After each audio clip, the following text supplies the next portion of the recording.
উপহার দিচ্ছি। তো এই জন্য আল্লাহর কাছে শুকরিয়া আদায় করি, আলহামদুলিল্লাহ। এই ভ্যান গাড়ি উপহার দেওয়ার সাথে সংশ্লিষ্ট আমাদের বেশ কিছু দায়িত্বশীল ব্যক্তিবর্গ আছেন, তাদের জন্য দোয়া করছি।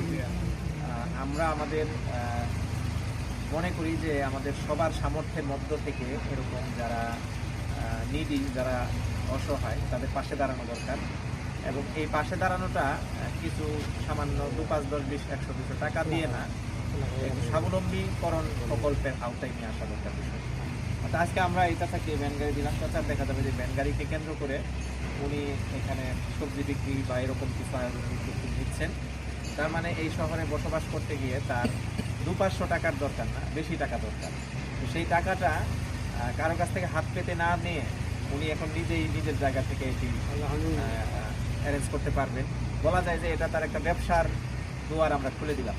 আল্লাহ রাব্বুল আলামিন আমাদের এই চাচার পরবর্তী জীবনকে কবুল করুন। তিনি নিজেও একজন অসুস্থ, তার পরিবারের সদস্য সহ সবাইকে নিয়ে যেন এই ভ্যান গাড়ির মাধ্যমে আল্লাহর ইচ্ছায় সুন্দর কর্মসংস্থানের ব্যবস্থা তিনি করতে পারেন, এই দোয়া করছি।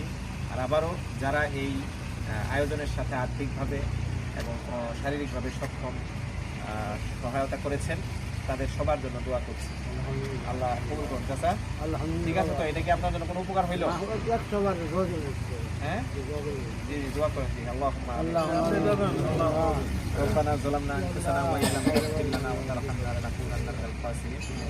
আল্লাহ, তোমার এক বান্দাকে, আজকে তিনি অসহায়, শারীরিকভাবেও অসুস্থ, সব কিছুকে মাথায় রেখে তোমার কয়েকজন বান্দা এই বান্দার জন্য একটি ভ্যান গাড়ি উপহারের ব্যবস্থা করেছে। আল্লাহ তার রিজিকের জন্য তুমি ফায়সালাকারী হয়ে যাও। আল্লাহ তাকে তুমি উত্তম রিজিক দান করো।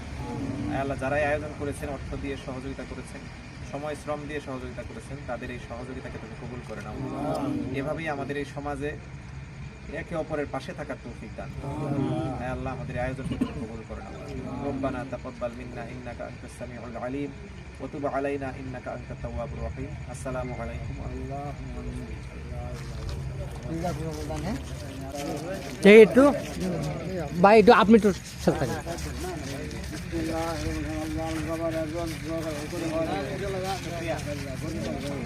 আসসালামু আলাইকুম।